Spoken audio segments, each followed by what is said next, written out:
आलोचना फलानाको यो किताबमा लेखेको कुरो मिल्दैन आलोचना भन्यो प्रत्यालोचना भनेर फेरि त्यसले अर्कोले खण्डन गर्छ प्रत्यालोचनाको प्रत्यालोचना भनेर फेरि आउँछ त्यो विचार तह जान्छ त्यो बरु त्यस बेला राम्रो लाग्यो अहिले कोही कसैको विषय आलोचनै गर्दैन यदि त्यस बेलाको आलोचना तपाईहरुले हेर्नुभयो भने हाम्रो पत्रिकाको सम्पादक म त सक्दैन भन्न भेट छैन किनभने कति सम्पादकीय हेर्ने गल्ती छ फेरि हाम्रो प्रेसमा काम गर्ने भाइहरू पनि एकदम नयाँ छन् अनि कतिले त हामीलाई फोन गरेर तपाईहरुको पत्रिका मिल्दैन भनेर सम्पादकको म टेलिफोन नम्बर दिन्छु प्रेसको फोन नम्बर तपाईलाई नै भन्ने हो भन्छ कति साथीहरुसँग मेरो झगडा आउँछ म पनि तपाई जस्तै पाठक सबभन्दा पहिले अरु पत्रिका 5-6 वटा आउँछ डेली पेपर त्यसमा म मजदुर पहिले हेर्छु मजदुर मैले 7 बजे पाइन भने म फोन गर्छु मेरो पत्रिका आएको छैन भनेर तर कतिले त यो कुरा मन पराउँदैन तर भन्ने थाहा छ मलाई पहिला यो कति दिन चलाउँछ यो भक्तपुरले यो भक्तपुरै पत्रिका होइन नि पत्रिका भक्तपुरमा छापेको हो त्यसको विचारहरू त अन्तर्राष्ट्रिय विचारहरू बढ्ता हुन्छ त्यसमा हैन त हाम्रो सोच अलिकति संकीर्ण नै छ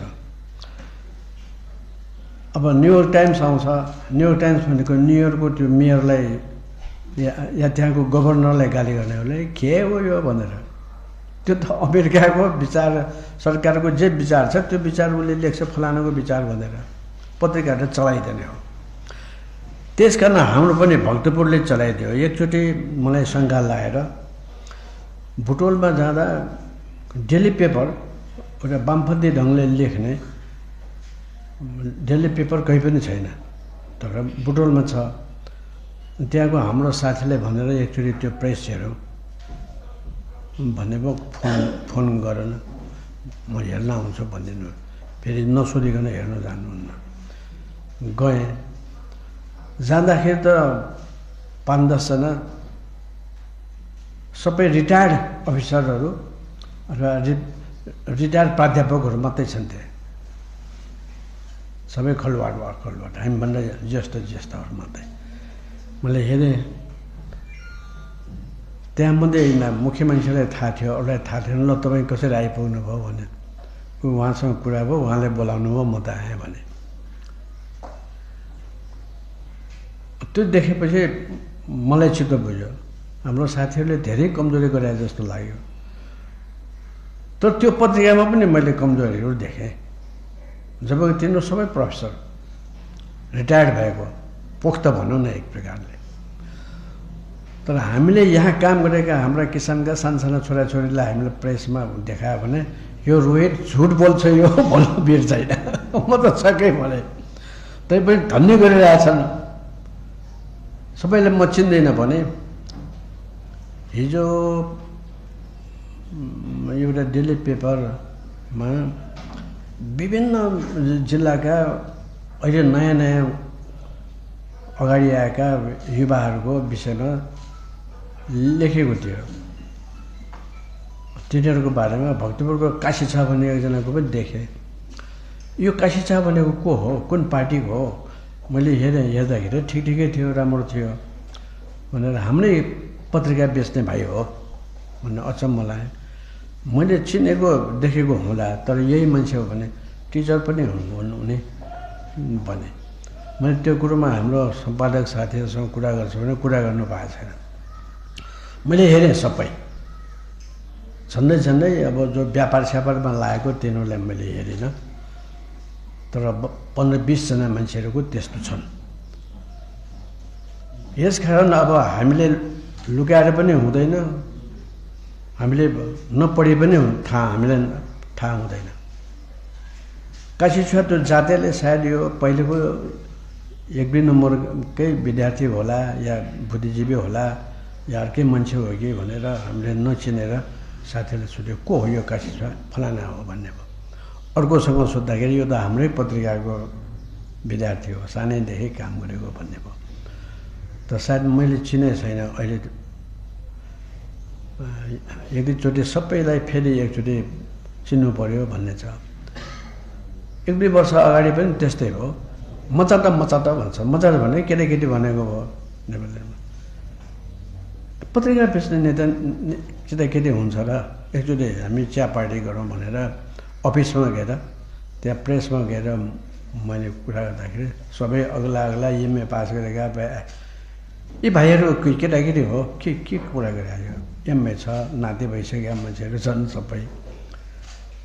अब केटाकेटी भनिदियो हेर्नुहोस् है। तर ती विद्यार्थीहरूलाई सायद ती युवाहरूलाई हामीले राम्रो काम गरिरहेको, यो देशको निम्ति काम गरेको थाहा नहोला। वैचारिक रूपले हामी यो काम गरिरहेछौँ भनेर थाहा छ कि छैन मसँग कुरा नभएको हुनाले म भन्न सक्दैन।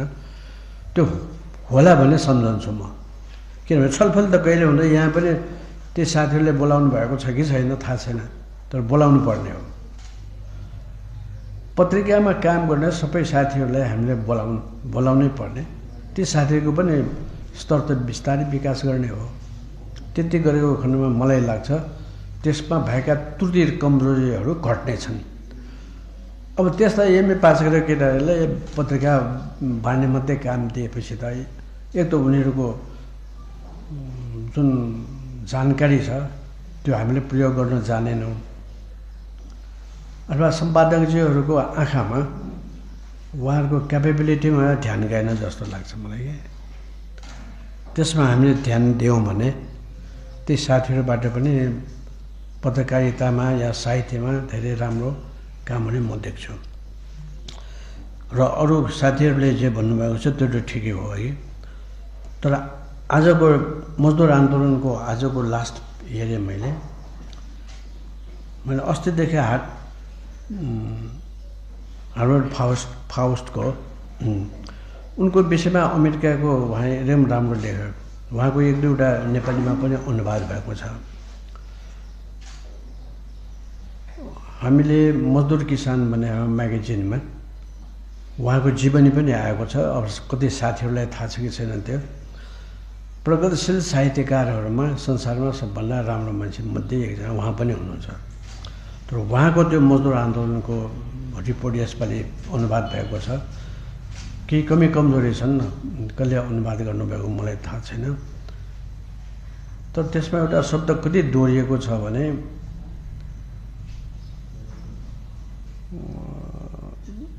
एउटा शब्द गलत ढङ्गले दोहोरिएको छ, त्यसलाई चेन्ज गर्नुपर्ने एक दुईवटा शब्द छ। अरू ठिकै हो। तर आजको अङ्कमा जे जति छ हरेक वर्ष हामीले त्यो सिकागोको मजदुर आन्दोलन या श्रमिक दिवस हामीले मनाएका छौँ। केही नभए पनि कमसेकम 60 वर्ष भयो होला हामीले बाहिर अथवा भित्र मनाइरहेको। तर त्यो कुरा हामीलाई थाहा थिएन। आज हार्वर्ड फर्स्टको त्यो लास्ट च्याप्टर हामीले हेऱ्यौँ, त्यो असाध्यै राम्रो छ। मलाई लाग्छ त्यो कहिले पुरानो होला जस्तो छैन, अझै लेखेको हिजो लेखेको जस्तो लाग्छ। र यसकारण यसमा हामीले मजदुरलाई पनि धन्यवाद दिनुपर्ने म देख्छु। अरू त कति साथीहरूले यो त 4 पृष्ठको भक्तपुरहरूले को दिन निकाल्ने हो के भन्छ। एक दुई वर्षपछि तपाईँहरूको अहिले चलेछ बन्द भएको छैन, बन्द भएको छैन भने 10 वर्षपछि नै बन्द भएको छैन, 15 वर्षपछि बन्द भएको छैन भनेपछि अनि बोल्न छोडे।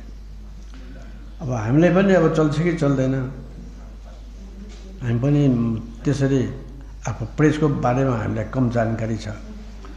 जबकि हामी इन्डिया बस्दाखेरि हाम्रो एक चौथाइ जीवन त 10 वर्षमा प्रेसमै बित्यो। त्यही पनि सबै कुरो थाहा हुँदैन। तर अहिले जे भइरहेछ त्यो राम्रो भइरहेछ। म आशा गरौँ हाम्रा सम्पादक साथीहरू र प्रकाशक साथीहरू अनि त्यसका सबै त्यो अङ्गले नयाँ पुस्तालाई हामीले अगाडि ल्याउन सकौँ भने धेरै राम्रो विकास हुन्छ हाम्रो पत्र पत्रिकाको, देशकै सेवा हुन्छ त्यसले। र कम्युनिस्ट आन्दोलनलाई यसले धेरै ठुलो टेवा दिन्छ भन्ने म अनुमान गर्छु। हामीले त्यसको निम्ति सङ्घर्ष गर्नुपर्छ, त्यसलाई अगाडि बढाउँ। धन्यवाद छ।